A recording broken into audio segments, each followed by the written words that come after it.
নমস্কার, কেমন আছেন সবাই? একটি নতুন ভিডিওতে আপনাদের আবার স্বাগত জানাই। শীতকাল পড়ে গেছে, গাছ বসাবো না তাই কি হয় বলুন? আগের বছর কিছু গাছ বসিয়েছিলাম আর এই বছরে তাই জন্য বেশ কিছু গাছ কিনে এনেছি, সেগুলোকেই বসানো হবে। আমি বেশিরভাগ গাছই নিয়ে আসি শিয়ালদা থেকে। যখনই ওদিকে যাই তখনই আমিই যাই বা আমার হাজব্যান্ডই যাক, তাকে বলি যে নিয়ে আসতে।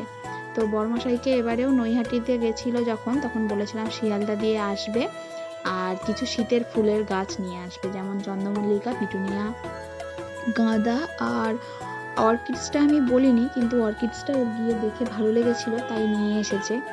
কিন্তু জানি না ওটা আদৌ অর্কিডস কিনা, আমি শিওর না। তো আপনারা যারা গাছ চেনেন সেভাবে ওটা দেখে একটু বলে দেবেন ওটা অর্কিডস কিনা।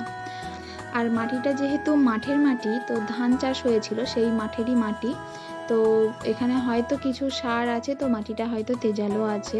তার সাথেও আরও যেন ভালোভাবে গাছগুলো হয় তাই জন্য ওখান থেকে কিছু সার নিয়েছিলাম। তার সাথে আছে জৈব সার, নিমখোল, আর আছে ওই কোকোপিট যেটাকে বলে, আর কিছুটা সাপ মেশানো হয়েছে।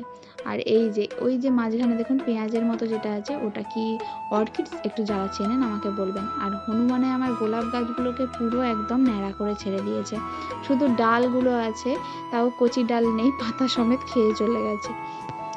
এই বেগুনি জবা গাছটা আর এই গাছটার মাঝখানে গোলাপ গাছটা আছে বলে ওটা কিছু হয়নি সেভাবে। কত কুড়ি এসেছে দেখুন জবা গাছটায়। আর এই যে বড় জবা গাছটা আছে, এই গাছটার তুলনায় টবটা ছোট হয়ে গেছে, তো এটাকে একটু তুলে অন্য টবে, বড় টবে আর কি বসানো হবে। এই যে দুখানা গাছকে বসানো হবে। আর ওই বেগুনি জবা গাছটা যেটা আছে ওই গাছটাকেও তাই। তো এই যে চলুন একটু এগিয়ে দিই টবগুলোকে। এই দুখানা গাছকে বসানো হবে। গাছের তুলনায় জায়গাগুলো বড্ড ছোট হয়ে গেছে, তো ওদের একটু অসুবিধা হচ্ছিল। ছাদে আসার পরেই দেখছি হাওয়া দিলেই উল্টে উল্টে পড়ে যাচ্ছে, তাই জন্য ওদেরকে একটু বড় জায়গা দিলাম।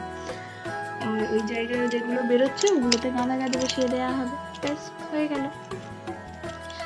আর ওই যে বলে না, এক ভেবে কাজ করি আর এক হয়। প্রথমে ভেবেছিলাম এই দুখানাকে করব, তারপর গাছ বসাতে বসাতে, দুটো বসাতে না বসাতেই মনে হলো না, আর একটা গাছও আছে যার জায়গাটা ছোট, সেই কদিন পর আবার পাল্টাতে হবে, তার চাইতে এখনই দিয়ে দিই বলে তাকেও একটু পাল্টেই নেওয়া হয়েছে। আর এই যে দেখুন কুড়ি দেখাচ্ছে আমার বড়মশাই আপনাদের, গাছে কুড়ি এসেছে মাত্র কয়েক সপ্তাহ জন্মে। এই গাছগুলো নিচে পড়ছিল, নিচে বলতে আমাদের উঠোনে, তো এইগুলো একটু অযত্নেই ছিল। তারপর এই কয়েক সপ্তাহ গাছ কিনবো করছিলাম বলে এইগুলোকে ছাদে তোলা হয়েছে, তো একটু যত্নও হয়েছে, পেয়েছে আর কি। তো তাতেই এত কুড়ি দিয়ে দিয়েছে এরা এই শীতেতে। কিন্তু সাইজটা দেখলাম ফুলের একটু ছোট হয়ে গেছে, তাতে কি, ফুল তো দিচ্ছে বলুন। আর এইটা হচ্ছে বেগুনি জবার গাছ, এত সুন্দর কালারটা হয় যে আপনাদেরকে না দেখালে আপনারা হয়তো বিশ্বাস করবেন না। যে কটা জবা গাছের কালার আছে সে কটা যদি আপনাদের কোনো দিন একসাথে ফোটে আমি যদি দেখাতে পারি, তো আমি খুব শান্তি পাবো। আর গাছটার এত শিকড় ছেড়েছে, বাপরে, মাটি কম হয়ে গেছে, শিকড় বেশি, দেখুন কত শিকড়। তো এদের একটু বড় জায়গা দরকার ছিল, তো এদের দরকারটা মেটানো হচ্ছে আর কি আজকে।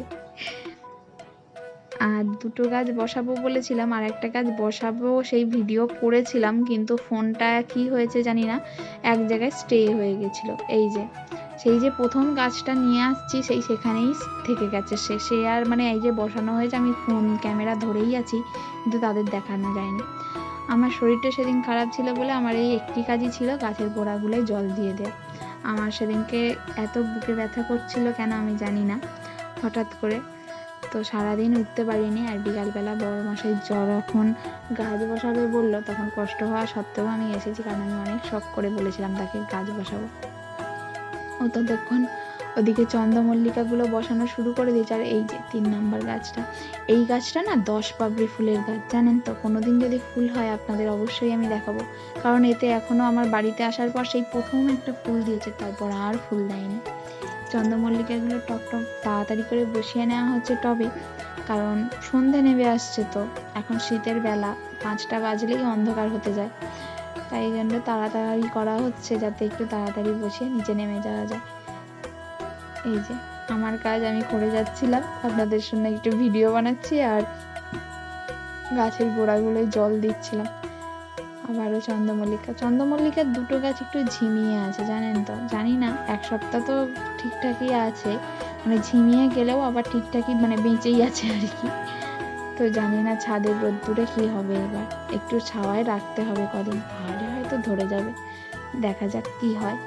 আর যেহেতু এখন এই মাটিটায় অনেক কিছু দেয়া আছে, তাহলে হয়তো হবে। দেখুন 5টা বাজে, অন্ধকার হতে চললো, কে বলবে। যত সময় যাচ্ছে তত অন্ধকার হচ্ছে। আর এই টবগুলোকে আমি বলেছিলাম অর্কিডসের জন্য, কিন্তু বুঝতে পারেনি গাঁদার জন্য নিয়ে নিয়েছিল। তাই জন্য বললাম না না, গাঁদা এইগুলোতে বসাও, অর্কিডসগুলো ওতে বসাবে। আর দেখুন 5:30 বাজতে না বাজতেই পুরো অন্ধকার, যে আমাকে টর্চ জ্বালতে হয়েছে, টর্চ জ্বেলে ভিডিও করতে হচ্ছে, দেখছেন। আর কি বলবো, এই যে গাঁদাগুলো বসানো হয়ে গেছে, চন্দ্রমল্লিকা বসানো হয়ে গেছে, রিপোর্টিং হয়ে গেছে, এবার হচ্ছে পিটুনিয়া আর অর্কিডসগুলো বাকি আছে। দেখছেন অন্ধকার পুরো চারিদিকটা, সবাই সন্ধে দিচ্ছে। পিটুনিয়া গাছগুলো অনেক রকম কালার হয়, জানি না এখানে কোন কোন কালারগুলো আছে। তো ফুল হলে আপনাদের অবশ্যই দেখাবো। আর গাছগুলো কেমন থাকছে সেই আপডেট পেতে কিন্তু আমার সাথে থাকতে হবে।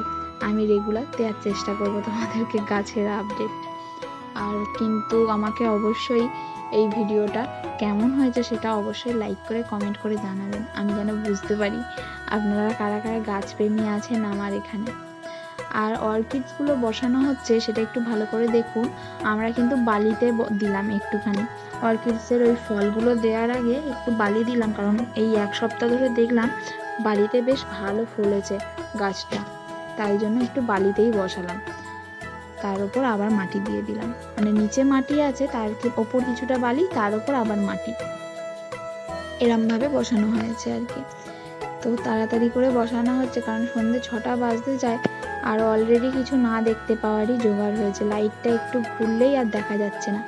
আর এখানে 3টে টব ছিল, 6টা গাছ ছিল, তো এক একটা টবে 2টো করে বসানো হয়েছে। দেখুন সন্ধ্যে 6টা বাজে, এর মধ্যেই অন্ধকার হয়ে গেছে। চলুন এবার তাড়াতাড়ি এগুলো গুছিয়ে নিয়ে এবার নিচে নামতে হবে। আর ভিডিওটা কেমন লাগলো অবশ্যই আমাকে লাইক করে কমেন্ট করে জানাবেন। ভালো লাগলে অবশ্যই সাবস্ক্রাইব করে পাশে থাকবেন। সকলে ভালো থাকবেন, সুস্থ থাকবেন। আজ আসি, টাটা।